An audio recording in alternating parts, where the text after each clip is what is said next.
বাংলাদেশে যে কটা সড়ক মহাসড়ক বলেন, তারপর হচ্ছে এক্সপ্রেসওয়ে আছে, মোটামুটি সবগুলোতে কম বেশি চালানোর এক্সপিরিয়েন্স হয়েছে। কিন্তু সবচেয়ে প্যারা লাগে হচ্ছে এই যে ঢাকা আরিচা মহাসড়কে রাইড করতে।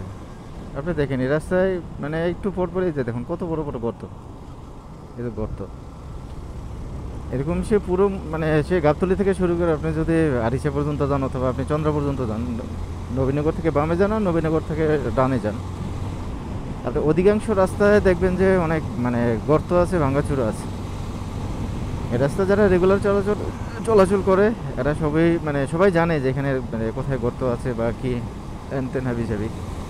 বাট নতুনকে কেউ যদি এখানে রাইড করেন, এই দেখছেন কত উঁচু নিচু, হঠাৎ করে যদি কেউ এখানে রাইড করতে আসে বা এই রাস্তা নতুন কখনো রাইড করে নাই, মানে একটু প্যারা হয়ে যাবে।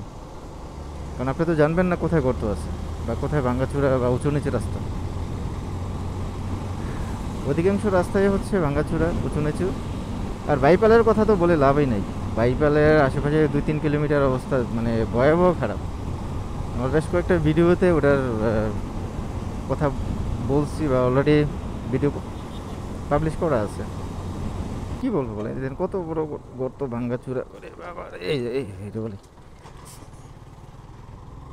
এই যে দেখেন কত বড় মনে হচ্ছে টিউমারের মতো ফুলে আছে। মানে এই যদি হয় একটা মহাসড়কের অবস্থা, কিছু বলার নাই।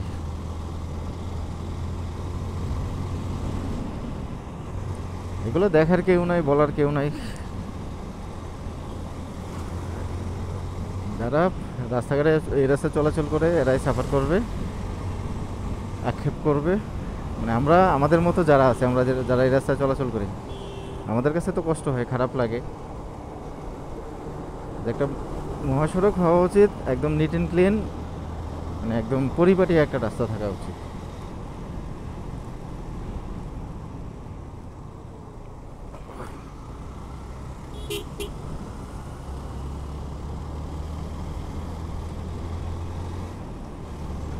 আপনি শান্তি মতো যে রাইড করবেন তা হবে না ভাই। শান্তি এই রাস্তায় আসলে শান্তি বাসায় রেখে আসতে হবে। এখানে স্কুল যেহেতু আছে, ক্যান্টনমেন্ট পাবলিক, তো এখানে স্পিড ব্রেকার দেওয়া আছে।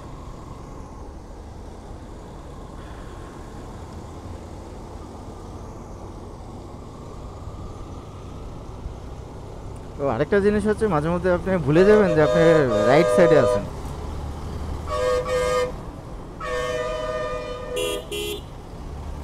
কেন ওই কথাটা বললাম যে আপনি নবীনগর থেকে ডান দিকে যখন আপনি চন্দ্রার দিকে মানে ইপিজেডের দিকে যখন যাবেন, তখন দেখবেন কি এই অনেক গাড়ি উল্টা দিকে আসতেছে। তখন আপনি কনফিউশন হয়ে যাবেন আসলে কি আপনি রাইট সাইডে আছেন না রং সাইডে আছেন। গর্তে পড়ে গেলাম।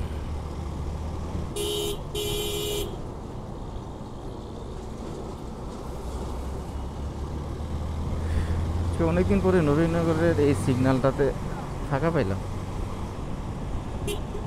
সচরাচর এই রাস্তা ফাঁকা থাকে না, বিশেষ করে নবীনগরের সিগন্যালে। আর লোকাল গাড়ি মামারা তো আছে, পুরো রাস্তা দখল করে একদম।